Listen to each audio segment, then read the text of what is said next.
Hi Dimitri. Hi everyone. My name is Sri Chandu. Today I am going to present about video game sales. In this project, we are four members: Sarath Takela, Aditya Raju, and Manbir Kaur.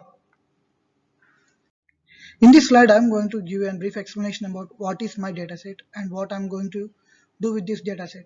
First of all, when I was planning to do ICT2 project, I have started very fresh with my team, and we have looked for many different datasets. At the time, we got an idea to do the video game sales analysis. Nowadays, the most of the students and younger generation are mostly spending their most of their time on video games. That's why I got an anxiety to do the project on video game sales analysis. In this, by using this dataset, I'm going to show what are the most trending games and how the games are selling and how in which year the most games has been released and which generation are using the most type of games. Like there are different type of games we can see, like action or adventure type of games. Which type of games have been most played and most purchased. In this, by using this dataset, I'm going to show different types of graphs, and each graph I'm going to explain a detailed information. In this slide, I'm going to talk about application goal. What is my application? What I'm going to give to the end users. After taking this dataset, I have done the graphs using Microsoft, and after generating the graph into the Kaggle. In this, by using this Kaggle, the end user can view the graphs, and by viewing the graphs, we can understand that there are different four different countries like North America, Japan, Europe, and other countries. They can view which country the most games have been released and which country the most games have been played. And meanwhile, they can view the best platform, which platform the most games are played, like PlayStation or desktop or mobile games. And meanwhile, they can look for a better genre, like action games or adventure games, and which games are mostly played by the people. But after viewing these graphs, they can get a clear view about how the people are playing the games and how they are mostly depending more most of they're spending their time on the video games. To the application features. So this application will provide the various functionalities and the features in the correspondence within the data. So some functionalities and the features include the difference in the sales between the countries and which platform is used, which country has the highest sale of the game. So it is very helpful for the game developer to decide that which game is to be developed in order to attain the highest sale. So this is the main advantage, and also the one of the main advantage of this application is that it is dynamic.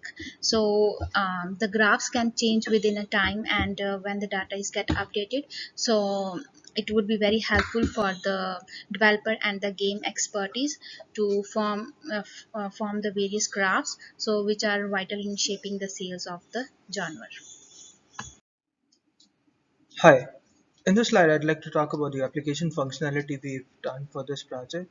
So in this application we can know the game sales with respect to the country, what type of games are sold the most, the sales difference between countries, distribution of sales across the different genres, and what platform was used the most by all the developers here,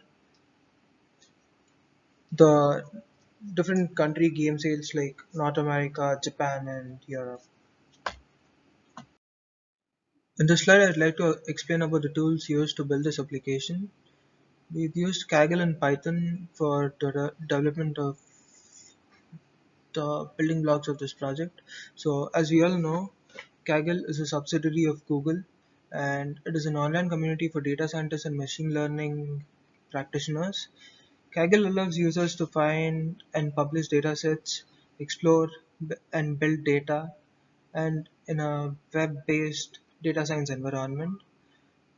In Kaggle, we can work with other data scientists and machine learning engineers, and at the same time, we can enroll into competitions, and there are high chances that we could get a good amount of prizes. And for the development of graphs in Kaggle, we've used Python, and out of the other programming languages, we've used Python, and we'd like to talk about it in the next slide. So why did we use Python? Python is considered as one of the most widely used multi-purpose high-level programming languages. Python allows programmers in both object-oriented programming and a procedural paradigm. Python programming generally is a bit smaller than the other programs we usually develop in programming languages like R, Java, and other high-level programs. Programs are relatively less, and indentation requirement for the languages make them readable at all the times. So we've used Python for this. Also, Python programming is used mostly in the leading companies like Amazon, Facebook, Instagram, Dropbox, Uber, and etc. So in this slide, we'd like to talk about the user stories we've used to develop graphs in Kaggle. And in the upcoming slides, Sri Chundu would explain about the prototypes and the processes used to develop graphs in Kaggle. In this slide, I'm going to talk about prototypes. What is my prototypes? They are, on the screens, you're seeing the graphs. Those are built in Kaggle using Python code. In the first graph, I'm going to explain about the different sales in 4 different countries. You can see that in every year there are a lot of prior sales difference. You can see the highest difference is in North America in 2008. Highest sales are in 2008 in North America. And when you come to the second graph, in the second graph, I'm going to tell you about some of the most selling games. What are the most selling games in each genre? You can see the mostly the people are playing action games. Action games are mostly selling in action games are mostly selling. And the second point is in North America you can see the most action games have been played by the people. uh, in this slide there are 2 different graphs. One is sales difference between countries. You can see the line graph. The line graph is displaying that in each genre how the sales are, merging and how the sales are up and down. When the you can see in the North America the sales are high in action, and afterwards it was went down in fighting, and again it was increase in racing games. You can see the graphs fluctuating in each country. And the fourth graph is about the pie chart. In this pie chart I'm going to show about genre, like a genre percentage. I want to show individually only the genre, not the complete, not the sales. I just want to show only the genre, like which games mostly the people are going to play. In this you can see that the highest games are played is action. You can see 20% of the people are playing action, and the 80% are played by the rest of all the games. And the platform used by the most players from 1980 to 2000. You can see the line graph. It's just showing the platform. You can see the which platform are mostly used. You can see the most platform is used here is PS3 and PS3 platform. Most of the players are using PS3 platform for the games. And here in this graph, I'm going to show the same in the sales difference. Here in this graph I'm going to show the platform and the sales difference. You can see the which by using which platform most sales are generating and which country is getting the more sales. You can see the North America is getting more sales in the platform where when compared to the other countries. uh, in these graphs I'm going to show the sales difference individually individual to the each country. You can see in the first graph, in this first graph, you can see the sales difference in North America. In North America, how the sales are from 1980 to 2000. And in another graph, you can see the sales difference in Europe, how the sales are in Europe. You can see in North America, you can see the highest sales in 2008, whereas in Europe, you can see the sales difference in 2009. They are different.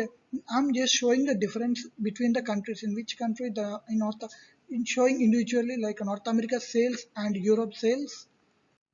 And in this slide I'm going to show the rest of the 2 countries, like other countries and Japan. You can see the Japan. Japan, they are in Japan the sales are very high in 2000.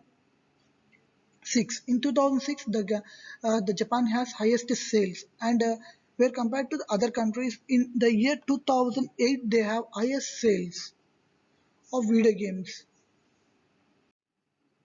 Finally, into the conclusion, I'm going to conclude that our, when we have decided to take this dataset, we are going to show a valid information to the end users, and this information should be useful to the people who are interested in playing to games and who want to start to play games. I think this graphs will give a clear view how to play games and what type of games are mostly played and what type of games are mostly released in which year, and how the people are interested in playing games. I think this dataset will help the people to understand. Thanks for giving this opportunity. I hope you like this video.